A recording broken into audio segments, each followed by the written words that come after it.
Hi guys! Dahil mainit guys, nandito kami sa ilalim ng mangga. Guys, sobrang init na. Sobra. Iba na yung init niya na ngayon. Sobrang nakakapaso na ng balat. As in. Super. Dito muna kami tumambay guys, kasi mainit na sa bahay. Sobrang hindi na siya maganda sa health. Dito kami.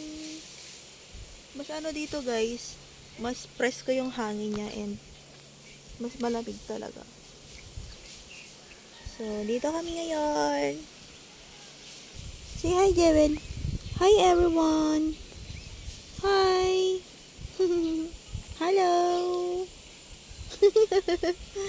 Hello. Hello. Hello naman.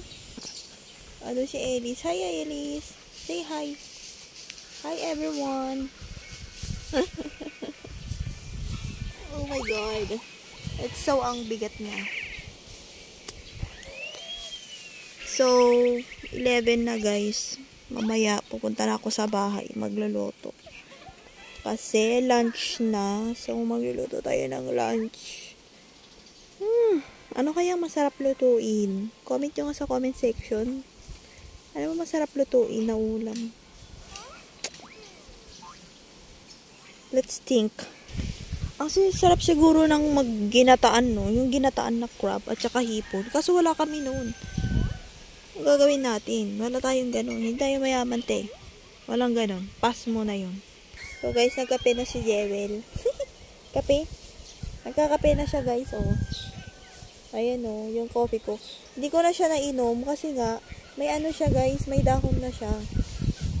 Kaya hindi na, hindi na siya maganda. Actually, guys, pag gantong wala kaming ginagawa, wala lang, ganito lang, nakaupo lang kami. Malamang, te, lang naman tumbling kami dyan. Ay, may naisip akong ulam, yung mga manok. Tignan niyo yung mga manok. Di ba ang dami? Kasi hindi ako marunong manghuli ng manok. Paano ba yun? Paano ba manghuli ng manok? Ano bang gagawin natin? Ano yung prepare natin?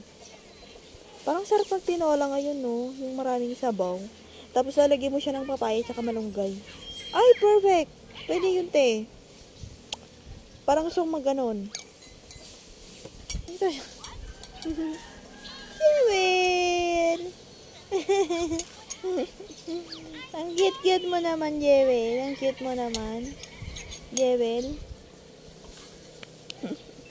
Boring. So, yun lang guys. Uwi muna kami sa bahay. Magluluto muna ako. Bye-bye. Kasi may pasok si ate ko. May practice si ate, anak. Yes. Say bye-bye. Okay. Anong no? Bye-bye na. Hindi. Ayaw po. Bye-bye ka na nga. Patayin mo na. Close it. Uy! Ano yan? Bye!